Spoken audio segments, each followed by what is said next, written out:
अस्सलाम वालेकुम। आज की इस वीडियो के अंदर हम अनसुपरवाइज्ड लर्निंग को देखने जा रहे हैं।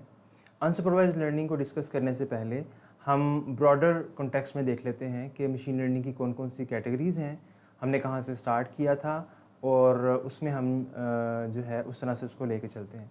मशीन लर्निंग जो है उसकी 3 ब्रॉड कैटेगरीज़ हमने डिस्कस की थी कोर्स के स्टार्ट में, जिसमें सुपरवाइज्ड लर्निंग थी, अनसुपरवाइज्ड लर्निंग थी और रीइंफोर्समेंट लर्निंग थी। सुपरवाइज लर्निंग जो है उसको हमने काफ़ी डिटेल के अंदर जो है वो डिस्कस किया है।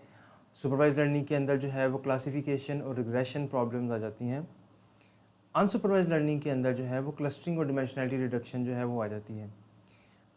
अनसुपरवाइज लर्निंग सुपरवाइज लर्निंग से इस तरह से डिफरेंट है कि अनसुपरवाइज लर्निंग के अंदर डाटा जो है वो लेबल्ड नहीं होता। इसी तरह से तीसरी जो कैटेगरी है वो रीइंफोर्समेंट लर्निंग की है, जिसमें गेम्स आ जाती हैं, जिसमें ट्रायल एंड एरर की बेस पे मशीन जो है वो लर्न करती है। तो ये 3 ब्रॉडर कैटेगरीज़ हमने कोर्स के स्टार्ट में जो है वो डिस्कस की थी। इसमें से सुपरवाइज को मोस्टली हमने इस कोर्स के अंदर कवर कर लिया और उसके काफ़ी डिफरेंट एल्गोरिदम्स हमने देखे हैं, जो कि स्टार्टिंग फ्राम हमने स्टार्ट किया था के मीन्स एल्गोरिदम से और हमने एंड किया है उसको न्यूरल नेटवर्क्स पे। अनसुपरवाइज्ड लर्निंग में हम क्लस्टरिंग जो है मेनली उसको डिस्कस करेंगे और ये हमारे कोर्स का लास्ट टॉपिक होगा। तो क्लस्टरिंग जो है बेसिकली क्या होती है कि हमारे पास कुछ डाटा जो है वो गिवन है और हमारे पास उस डाटा के लेबल्स जो हैं वो हमें प्रोवाइड नहीं किए गए और हमने उसको उसकी ग्रुपिंग करनी है। फॉर एग्जांपल उसके क्लस्टर्स या उसके ग्रुप्स बनाने हैं कि ये कितने ग्रुप्स में प्रॉपर्ली जो है ये डिवाइड हो सकता है डाटा, उसको हम क्लस्टरिंग जो है वो कहते हैं। ये एक अनसुपरवाइज्ड लर्निंग की टेक्निक है और इसमें नेचुरल ग्रुपिंग ऑफ इंस्टेंसेस हम फाइंड करते हैं गिवन दी अनलेबल्ड डाटा। जैसे कि यहाँ पे आपको नज़र आ रहा है कि ये एक नेचुरल ग्रुप बनता है, ठीक है। इसके अलावा इस डाटा का एक दूसरा जो ग्रुप बनता है वो ये वाला है जिसमें एक जैसा डाटा नज़र आ रहा है और तीसरा जो ग्रुप बनता है वो ये वाला बनता है, ठीक है। यहाँ पे आपको नज़र आ रहा होगा कि कुछ स्क्वायर्स और कुछ सर्कल्स हैं, लेकिन जो हमारे क्लस्टरिंग एल्गोरिदम्स हैं वो उसके पास ये इन्फॉर्मेशन नहीं होती कि कौन सी जो एग्ज़ाम्पल है उसकी क्लास क्या है और वो उसकी नियरेस्ट, फॉर एग्ज़ाम्पल जो उसके नियरेस्ट हैं या डिफरेंट एल्गोरिदम्स हैं हमारे पास एक्चुअली, जिनको यूज़ करते हुए हम उसकी ग्रुपिंग्स जो हैं वो इस तरह से कर सकते हैं।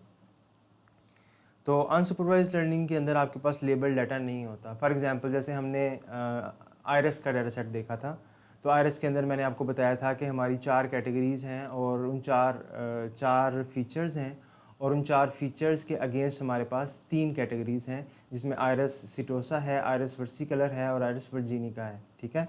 अब आप यूँ कह लें कि लेट्स से आपके पास ये जो इन्फॉर्मेशन है ये सारी की सारी इन्फॉर्मेशन नहीं है और आपके पास जस्ट यही इन्फॉर्मेशन है जिसकी बेस पे आपने इसकी ग्रुपिंग जो है वो करनी है या क्लस्टरिंग जो है वो करनी है। या इसको अगर हम विजुअली देखना चाहें तो जैसे पहले हमारे पास डाटा होता था, तो जिसमें यहाँ पे आप देख सकते हैं कि पेटल की लेंथ और पेटल की विड्थ आपको नज़र आ रही है एक स्कैटर प्लॉट के अंदर और इसमें डिफरेंट कलर्स जो हैं वो डिफरेंट कैटेगरीज़ को रिप्रेजेंट कर रहे हैं।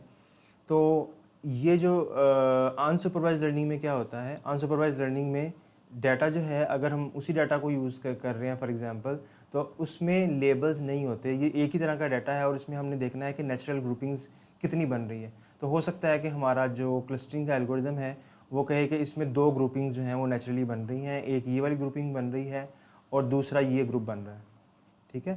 तो depending on the distribution of data, data के 2, 3, 4 जो ग्रुप्स हैं और वो हम देखेंगे कि किस तरह से हम उसके ग्रुपिंग वगैरह जो है वो डिफ़ाइन करते हैं। तो क्लस्टरिंग में बेसिकली हम ये काम जो है ये करते हैं।